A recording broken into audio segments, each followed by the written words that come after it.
Hello there, everybody, and welcome to the Circling Seattle Sports podcast. Obviously, this will not necessarily be just the podcast version, as you can see Bryce and I here on the video version. This will be the 144th episode of the show itself and the 42nd installment in the Seattle interview series. I apologize if I sound a little nasally. I am a little bit under the weather, so if you hear sniffles, that's why. I'm joined today by Bryce Logan, goalkeeper, former Washington Huskies, spent a year with 2 years, pardon me, with Bradley. Don't let me get that wrong. I'm just going to look at some of these things you were able to accomplish. I mean, MVC Goalkeeper of the Year, the 2020-2021 season, All Missouri Valley Conference that season, MVC Men's Soccer Championship All Tournament twice in spring of 2021 and 2021, and then Honor Roll 2021, not to shy away from the academics. So, Bryce, I mean, how have you been? I've been good. Yeah, thanks for having me on. I appreciate it, and yeah, I'm excited for this. Thank you for coming on again, taking time out of your day. So we'll jump right straight into the early sort of years. What can you attribute to you getting into the game of soccer, football? How did that ultimately come into place? Was it, just playing the sport as a kid? Was there someone that you looked up to? I believe your father did track, so I don't think it necessarily may have stemmed from him. Where did soccer come into play for you in the younger years? Yeah, well, I have an older sister, and she's 4 years older than me. But as a kid, I was super hyper. So my parents couldn't stand me just having loads of energy, so they started taking me to my sister's soccer practices just to get me to run myself ragged a little bit. So she started, I think, when she was 7 or 8. So I think, or maybe a little bit younger. So I would have been four or so. I'm not quite sure, as this has just been reported to me by my parents. But from there, it just kind of took. I mean, I tried a couple other sports just because, yeah, my dad, he ran, did cross country, played hockey growing up in Canada, and tennis and stuff. And so he kind of gave me the run with a bunch of different sports. But ultimately, I took to soccer. So with that going on and having that sort of be something that was instilled, obviously with your sister, I mean, did you have anyone you grew up idolizing in the game of soccer? Maybe it was your sister, right?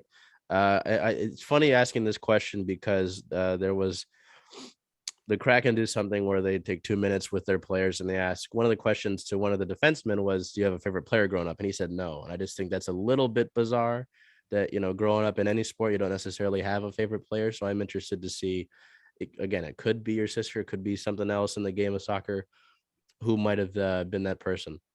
Yeah, well, so for me, I liked playing soccer. It was one of my favorite sports, but as far as following the game, I didn't start to pick it up until I was maybe 11 or 12. So before that, my favorite athletes weren't actually soccer players. I remember Wayne Gretzky, speaking of hockey, he was every elementary school report that I did was on Wayne Gretzky. I idolized him, and I think it's always cool, when you can idolize people in other sports, and then maybe take that and kind of cross implement it in your game. But once I started to get older and then came to follow soccer a lot more closely, I fell in love with Gianluigi Buffon, the Juventus in Italy's number one, and one of the best goalkeepers of all time.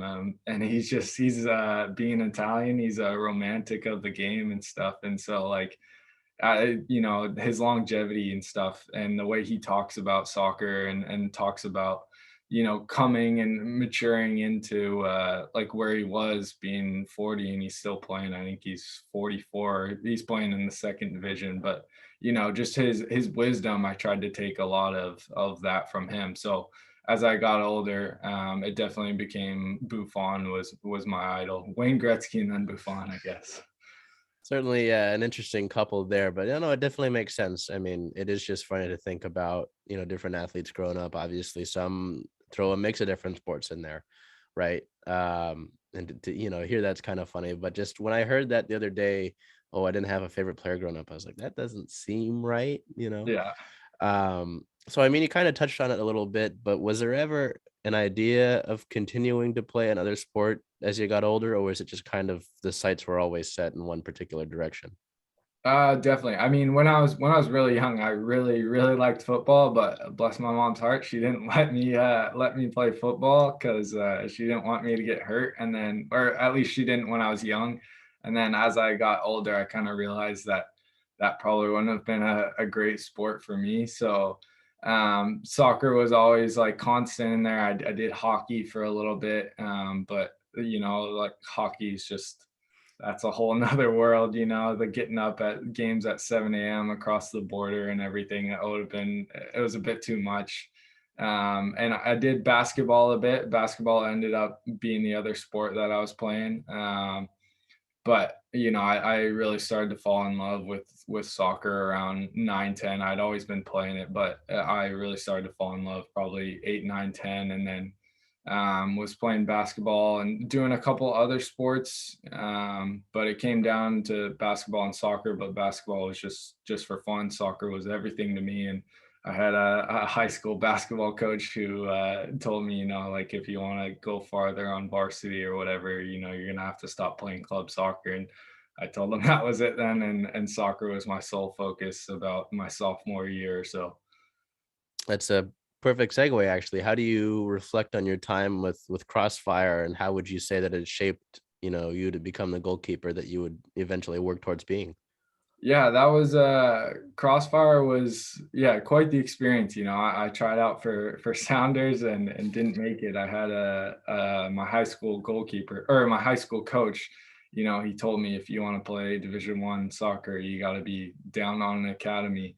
And so I tried out for Sounders, didn't make it, thought that was that, but he eventually got me sorted, and I went into Crossfire, missed tryouts, but they let me in for training, and the coach liked me and he took me. So Crossfire was such a major part of my life because I had to dedicate so much time to it. It was 2 hours to drive down to training and 2 hours back. I ended up doing running start, so I was doing college for my last 2 years of high school. So I think it matured me and definitely I think gave me quite a head start on just kind of maturing and being able to time manage. Because when I came in as a freshman, I was obviously over the moon and thrilled to get into college and start playing. But for me, I'd been already doing college, so a lot of my freshman teammates and stuff were really excited for like college for the first time and weren't sure how they were going to manage it. But for me, I was actually going to have almost more free time because I wasn't driving 4 hours, and so I was going to be walking to training. So Crossfire was great. I met some of the UW coaches and Jeff Rowland and Rich Reese, and Rich ultimately became my mentor, the goalkeeper coach at UW. He kind of took me under his wing and ended up recruiting me. I didn't ever think I had interest from Washington at the time, but Rich kind of pushed and showed that there was interest, and so I think Crossfire is ultimately how I ended up at Washington.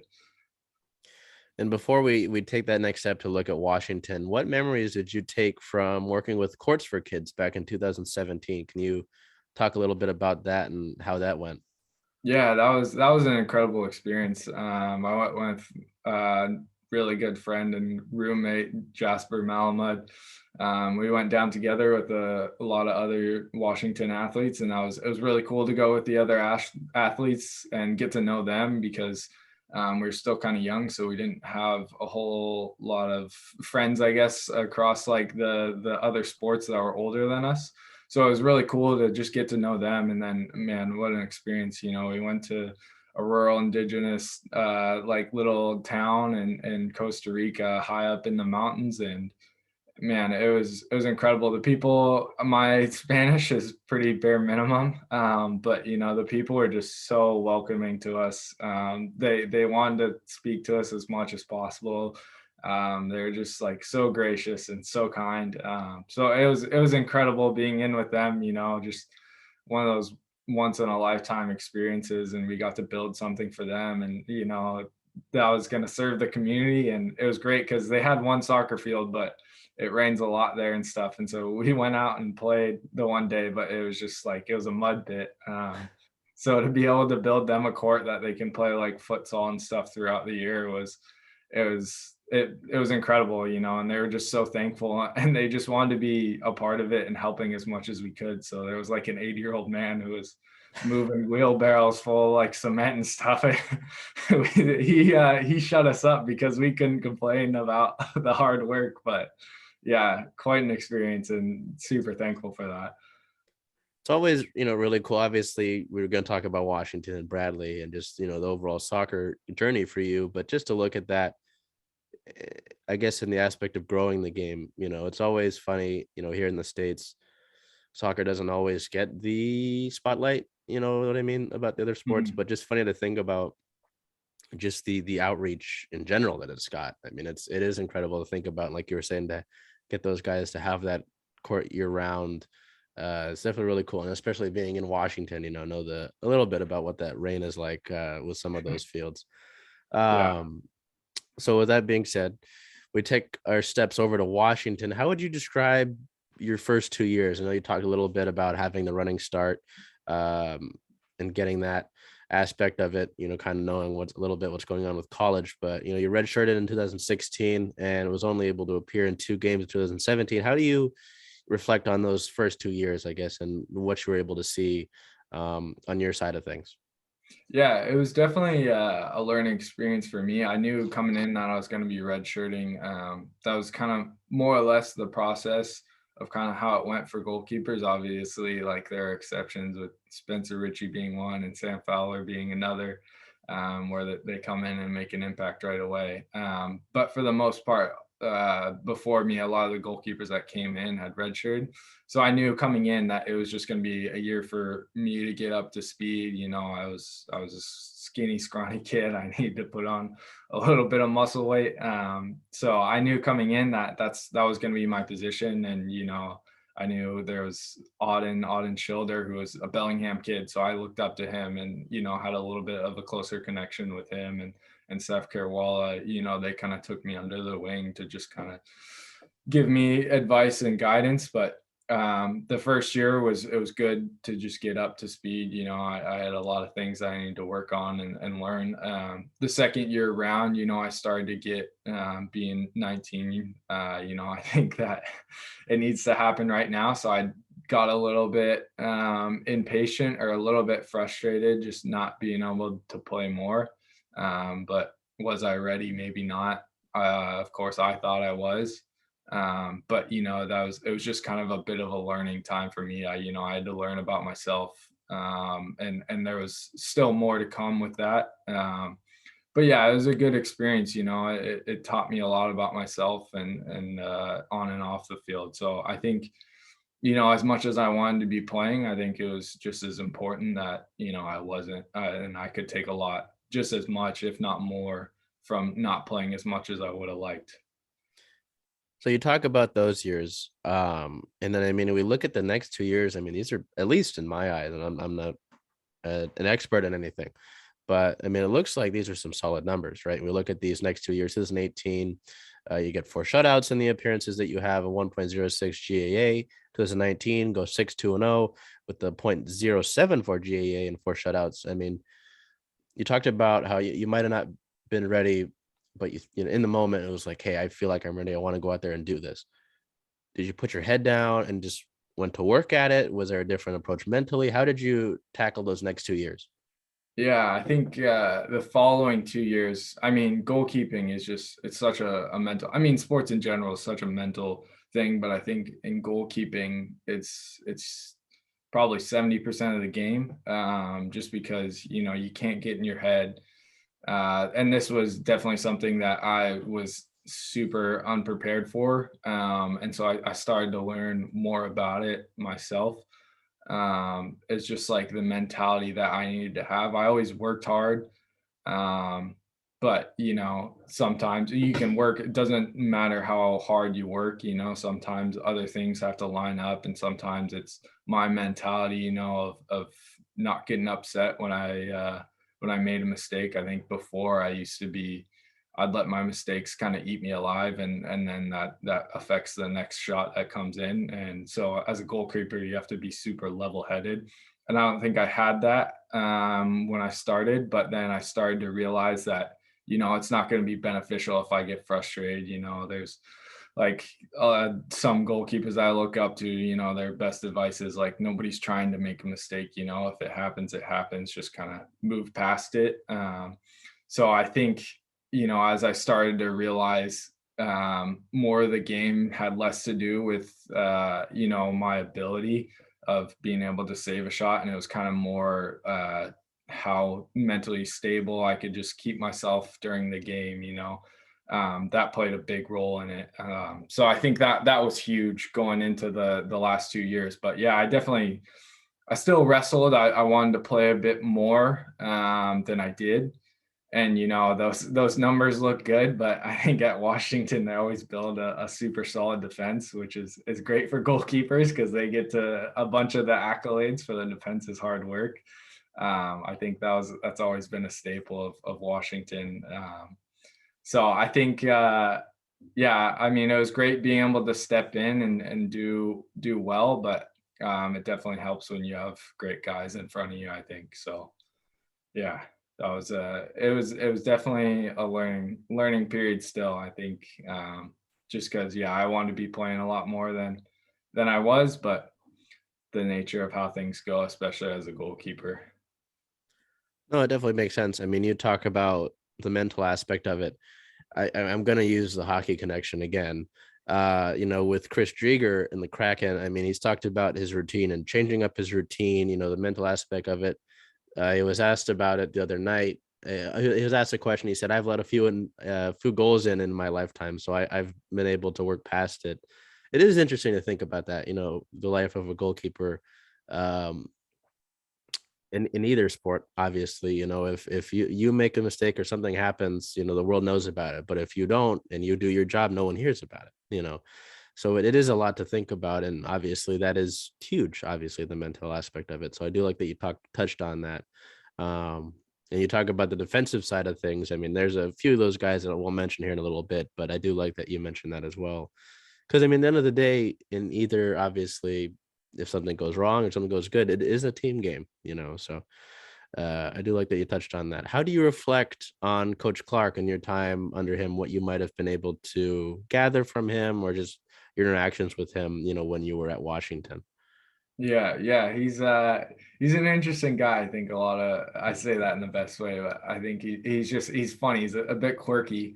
I think a lot of soccer coaches are. But yeah, he helped me learn so much about the game, and those video sessions that sometimes at the time felt like they were dragging on a little bit.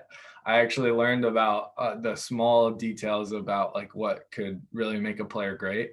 And so I think he has a really good eye for it. But after class, when it's that midday time before training, when the video room's pretty warm and you're trying not to fall asleep, maybe at the time I didn't realize like how important it was. But as I kind of got older and then changed schools and stuff, I kind of realized how much I learned. And he always wants the best for everybody. At the end of the day, he's got to compete and do his job, but he still wants to help, still wants to be engaged and just wants the best for everybody.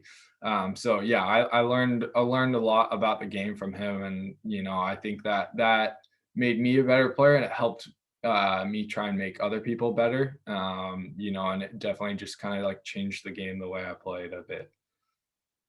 So now, I do want to touch on some of the teammates that you had while you were a Husky. You'd look at some of these guys, good amount of them, being defenders in front of you. I mean, we look at Buana, Meek, Sailor, Tevez, Ostrom. Those two guys have been able to have the opportunity to speak Mhm. with. Bartlow, I mean, can you speak to any of those guys and what having them in that locker room was like, or even on the field, obviously, right? What having them around was like, and just being around those guys, what they might have, brought to your game, how they might have, helped you as a goalkeeper, right? Just their influences on your time with the Huskies. Yeah, it was great. I mean, yeah, there are some incredibly talented players who, have moved on to the pro game, and they're still young. So I think they've yet to quite make their mark, but I think they're certainly set to do that.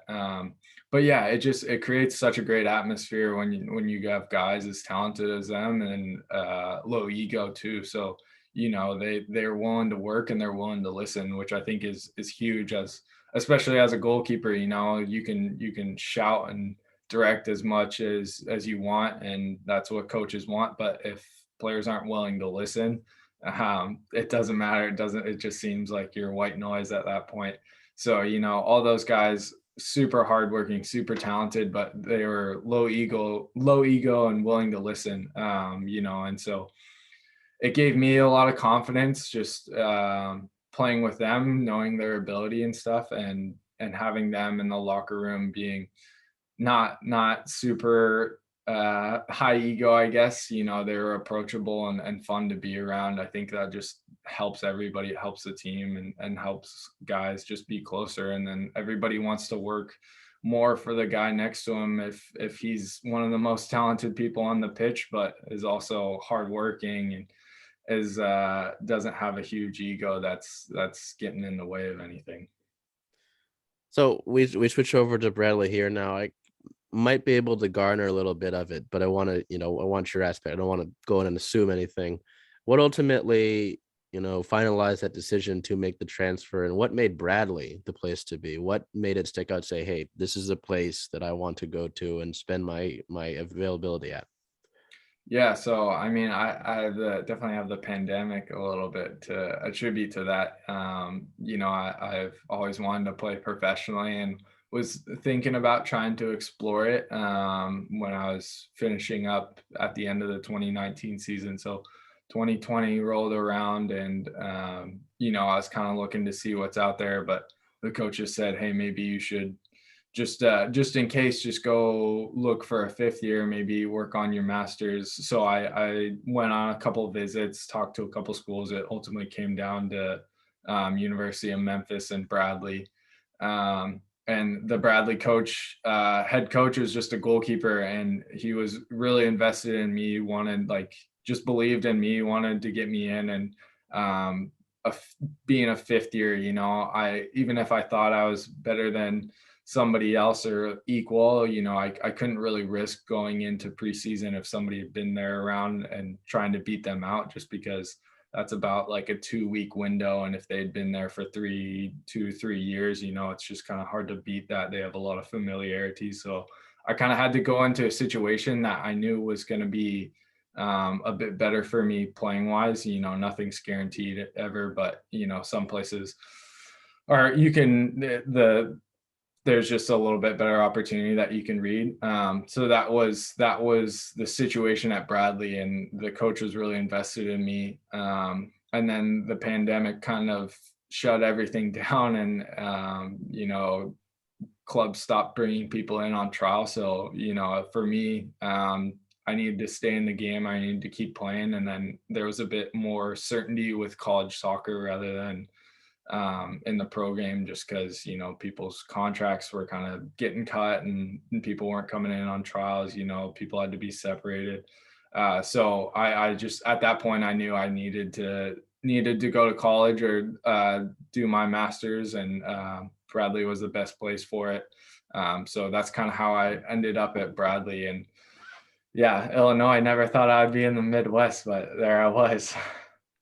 Well, so you talk about the Midwest. I mean, this could go whether it was location wise or educationally, or obviously, in the sport. What did you first feel when you arrived there? Was it kind of like, oh, okay, I'm in a new place. This is I have to get adjusted. How did you take in, when you first arrived? Yeah, so it was a bit interesting. I was originally gonna go in the fall, when that fall season was gonna be in place, but it was kind of all up in the air, and I was actually gonna road trip out there. And so I got out to, I have one of my buddies that I grew up with is in Spokane. I ended up going over, starting the first leg, and went to Spokane. And it was all up in the air. And so I decided to wait out another day, and we had a team meeting that said, we're not going to have a fall season. And the coaches talked to me, and they said, hey, maybe, it's best if you stay there, train, as much as you can, do what you need to do. And so then I didn't actually get out there until January, because then we decided that there was going to be that spring season. So I got out there and it was cold.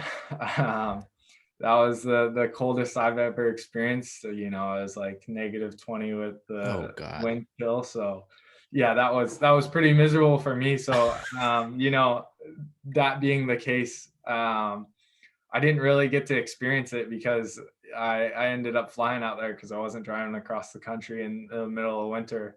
So I was kind of stuck in my apartment because I couldn't go out. There was a pandemic, so it was good to get into the new place, but it was a bit of a tough time to transition because it was so cold. So I wasn't gonna be out exploring the city or anything, and we weren't really encouraged to be hanging out with many people. So yeah, it was a bit of isolation period, but like as with anything, there's a lot of good things to learn, and it eventually got better. It eventually warmed up, but yeah, -20 was chilly. I was going to be staying in my apartment for most of the time. Yeah, I mean, I was gonna say, I know that. I mean, I always, when I played the game, it was all I played. I was a sweeper, I was a center back, so I never was in the goalie spot. So, I mean, is that something that you have to?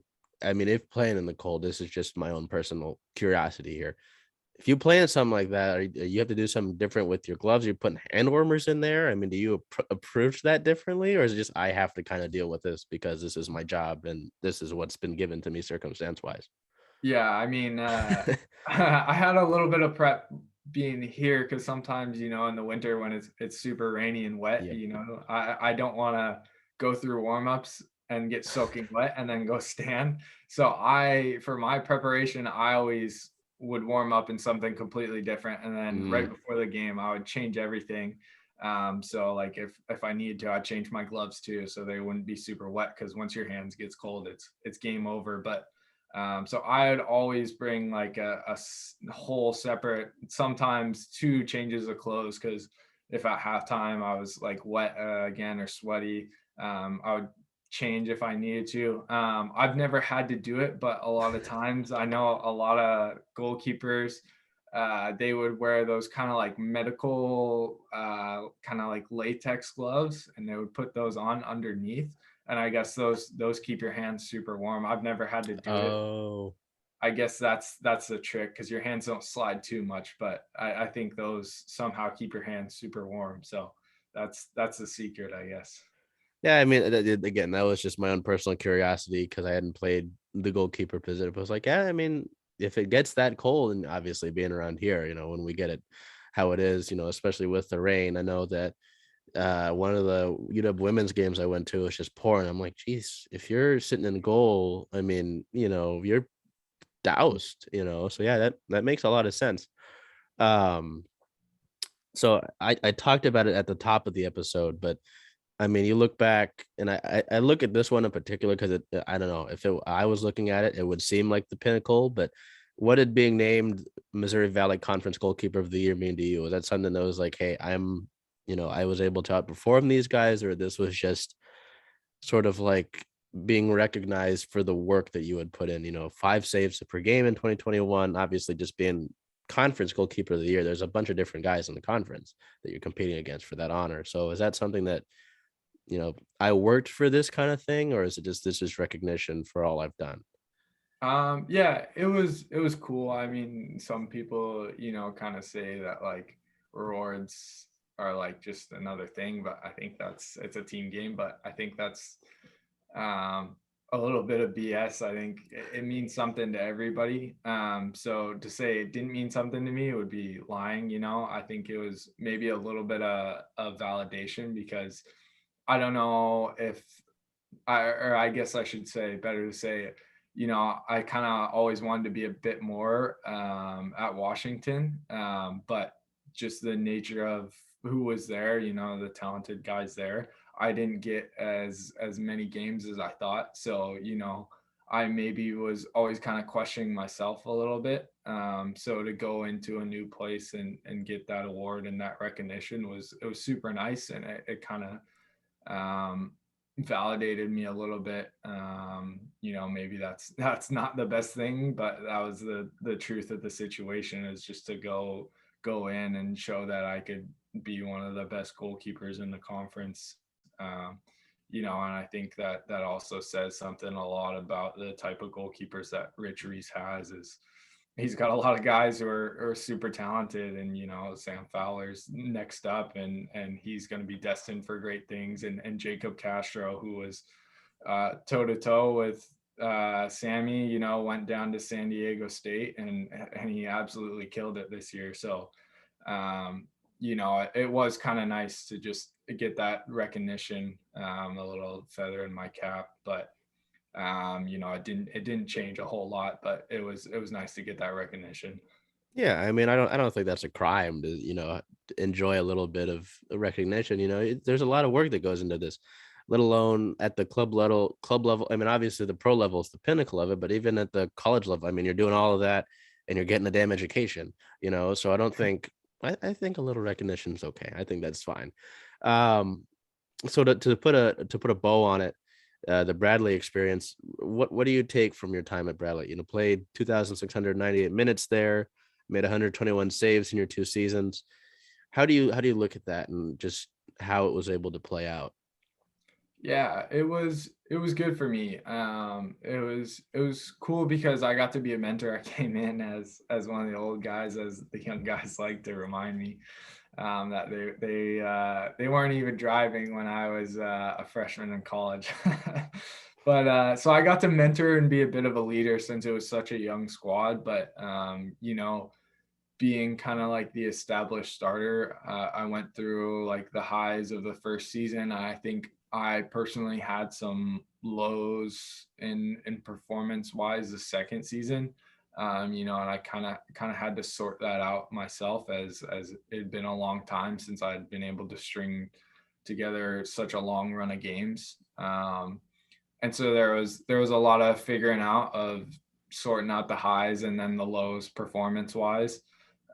So I think I managed to take a little bit of that from it, and then just kind of be a mentor for the young guys, because they came in and a lot of them approached me when they were kind of confused with what's going on. And I was able to have a little bit of an unbiased opinion, and kind of had been there. So I saw what they were going through, but then having played soccer for 5-6 years at college, I kind of knew what was actually going on. So I was kind of able to tell them, I know you see it this way, but the reality of this situation is this, and like, whether that's right or not, that's just kind of what it is. And so, like, maybe this can help you going forward. I hope it could help them going forward, to know the reality of the situation, because it's not just about who might be playing the best, and of course everybody thinks they're playing the best, but there's a lot more to it. So to be able to explain that to the young guys, and I think kind of help better equip them for what was going to happen to them going forward, or just give them better tools, I think that was pretty cool to do at Bradley. And so stepping into that leadership role, I think was really cool for me. So you talk about, I mean, you use the word mentor, right?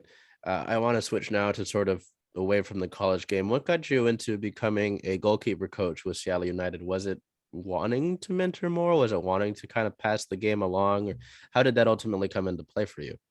Um, Ultimately, it came through, Rich is kind of always taking me under his wing, I think, a little bit. So, it started with, I would just cover some shifts for him in college. But I think he's always kind of pushed me to be a bit of a goalkeeper coach. And I think, I'd worked with him for 6-7 years. So talk about mentoring. I think he was kind of mentoring me quite a bit, so I was able to take a lot from him. But yeah, I mean, it's fun to work with like the younger high school age kids, and kind of like give them a bit of feedback and push them a bit, and yeah, just kind of be able to like pass on what I know to them a bit.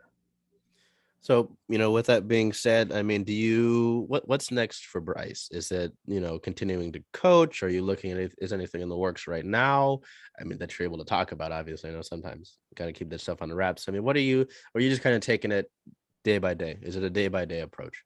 At this point, I would say, yeah, it's a bit of a day by day. I want to keep playing. I went on a couple trials, but sometimes it doesn't matter exactly how good you are or aren't. I think there's a lot more that needs to fall into place, and I kind of learned that on some of the trials. Better be for better or worse. That's just kind of what the situation is. So right now, kind of working on some things. Who knows if it'll pan out? Soccer, nothing will happen for a long time, then everything will happen all at once.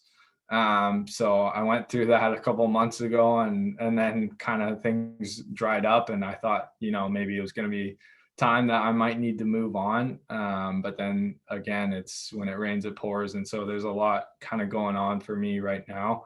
And so I'm trying to figure out if there's still a place for me in the game professionally. I might have a couple more teams interested. I'm not quite sure because it's late in the game for the seasons and the leagues here. But soccer is always a moving sport. So yeah, I might get some opportunities. But yeah, day by day, it's changing every day. Connections are getting sorted, and people are getting in contact, and I'm able to get in contact with different people. So it's changing every day, and I'm trying to keep up with it. Well, I appreciate your insight on that. Obviously, like you said, a lot of stuff can change, I always put socials in the description of these things. I mean, is there anything that you'd like to put out into the world outside of that? Anything you'd like to promote, talk about, any sort of message you'd like to leave, or Not that I can think of. I mean, yeah, I try and keep a low profile for the most part, so I don't have anything that I'm pushing out into the world. But yeah, I mean, it was great to be on the podcast. I love a good podcast and stuff. So yeah, I never thought that I would be the one getting interviewed or anything. So it was a super cool experience, and it was fun to listen to some of your other podcasts. well, I appreciate that. No, it's as I never really took it to the college level, right? Being at UW, I never took any of my sports, but just I mean, this is my thing, all these sports and talking to these different athletes. It's a lot of fun to hear just the journeys, right? I mean, you could be a guy that again maybe spent 1 year in Washington. I don't care. I want to hear how that happened. I want to hear that journey went. It's because sometimes, like we were talking about with being a goalkeeper, sometimes people might only see the mistake you make and not all the other work you put in. So that's kind of the goal of these things is to whatever you go into next, right? Whenever someone sees you out there, sees you in a jersey, say, hey, I want to learn more about what he's done. I want to see who he is. That's the point of these. So I Hmm. appreciate you coming on. And with that being said, I hope you enjoy the rest of your day. Thank you. Appreciate it, Charles. All the best.